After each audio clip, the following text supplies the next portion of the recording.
Sometimes being a professed Christian is kind of hard, because everyone likes to come right up to your face and tell you exactly why you're wrong.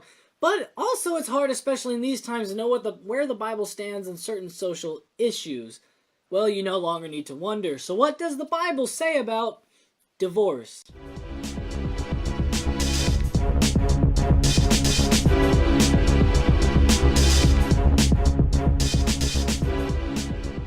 Divorce is a very, very common situation that families across America and the world find themselves in.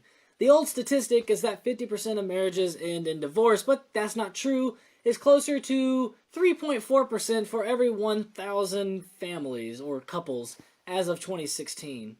So considering that there are 2,077,000 marriages in the United States, that's roughly 7,000 divorces in the US. No wonder people are hurting. Well, to start things off, let's get a clear definition of the word divorce and when God says that divorce is okay. Now, before we begin, I just want to make this clear. I'm not saying that people who get divorced are evil people and that what they are doing is totally wrong and we should hate them. No, because my parents got divorced. I know what it's like. What I'm saying is that this is what the Bible says about divorce, and you can make up the rest of your mind. Webster's dictionary defines divorce as the action or instance of legally dissolving a marriage. Pretty simple. Now, in U.S. law, there are two types of legal divorces you can file, fault or no fault. Strangely enough, this was actually turned into a spin-off TV series, Deal or No Deal, and you can impress your friends with that empty fact.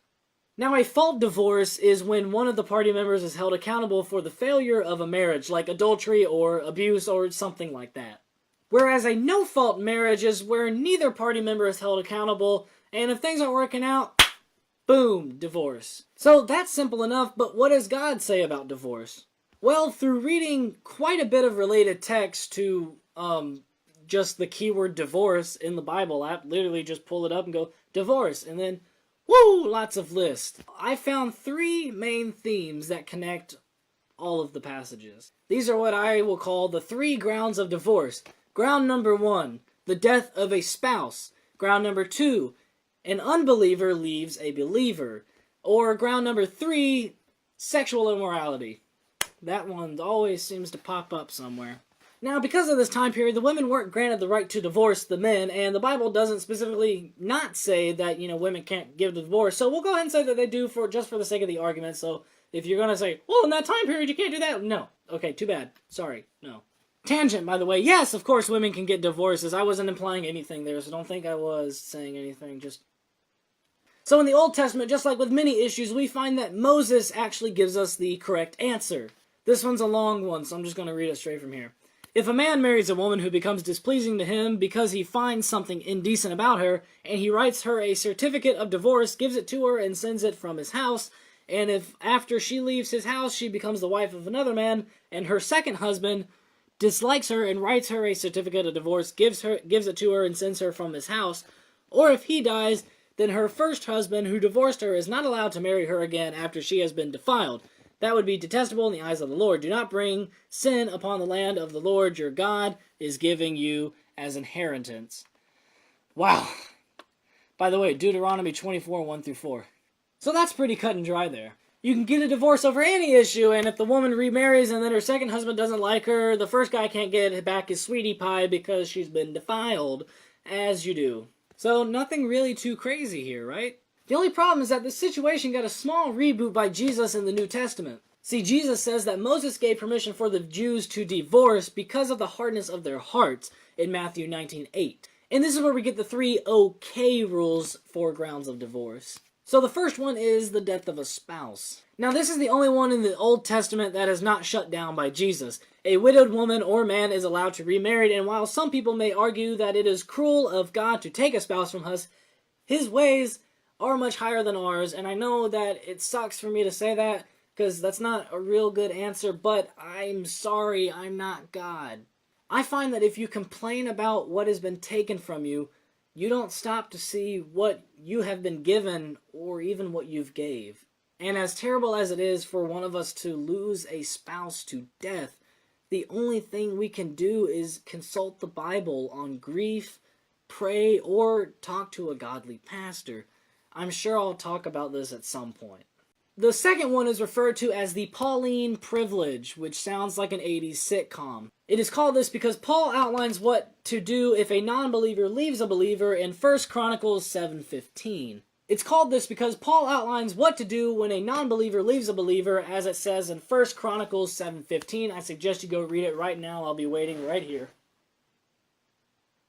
Now, the reason it's only because a non-believer leaves a believer or grounds for divorce is because marriage is a lifetime commitment made to God and should never be split up based on human actions.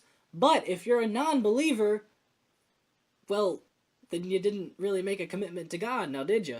And because of that, the significant other can leave because they don't believe in God and they didn't make a commitment to God because they weren't serious about it. Or, I mean, obviously they're not if you're wanting to get a divorce, but you know what I mean. Now, this is also extended if there is abuse from either party, in which case they are allowed to divorce and even marry someone else, with the hopes that, no more abuse will happen. Now, if you abuse your husband, or even worse, your wife, I will Liam Neeson you. And if you don't get that, go watch Taken. Seriously, great movie, just the rest aren't. 2 and 3 didn't happen. The last one is sexual immorality. Yay!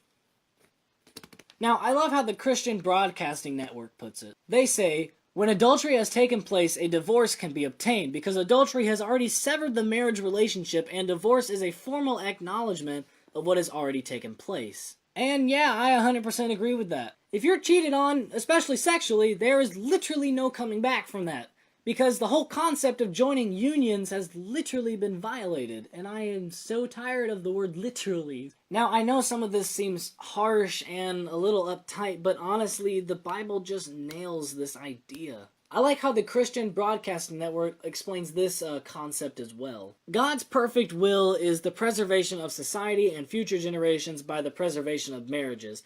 God will give anyone great help in sustaining a marriage relationship or in the reconciliation of estranged marriage partners. God is with you and your spouse. If you're having trouble in your relationship, it can always be traced back to the source or lack thereof. And if you've watched the last couple episodes about love, you should know that God is and should be at the center of your marriage.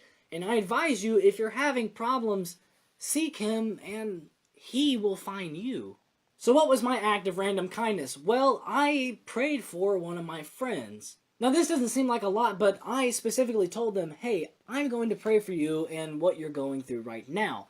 And, well, I did. And see, that's the problem there that we have with most, social interactions. Is that we say, oh, I pray for you, man. Oh, yeah. Oh, man. Oh, that's so terrible. Oh, I totally pray for you. And then, you go to bed and you're like, all right, peace. You can't do that. When you say you're going to pray for somebody, make it like a promise, like a blood pact or something. Cut your, palm, shake their hand and say, we are now blood brothers because I'm going to pray for you. It's a very serious thing, and what you have to do is you have to uphold your end of the bargain. And because I did that, my friend was able to find a little bit of peace in their life. Thanks for watching, and I'm sorry that this episode was stepping on a lot of toes. I could feel it stepping on mine, and I've never even been married. But next week's will, be hopefully better. I don't remember what it is, but it's still good. So if you found this episode intriguing and you want to go see more, go ahead and hit the subscribe button. You will be immediately notified for the next week's video that'll come out, well, wouldn't you guess, next week. Or you can just go over to my page and, go watch the other ones that are already up. Either or, that's fine. And of course, I started a thing called the Action of the Week, where we as Christians go out and do some act of random kindness. That's a reference to Evan Almighty. I'll be doing it as you saw, and I hope you will too. Then you can comment on next week's video and tell me about the good work that you've done. Also, I hope you are commenting now about what you did this other week coming. I am out of breath. God bless, and may the force be with you. Very similar to Deal or No Deal. Wow, that's it's actually really similar. Oh, never mind. That's funny because I said that. Okay. Strangely enough, yeah, that's funny. Wow. It sounded like a beat. Wow.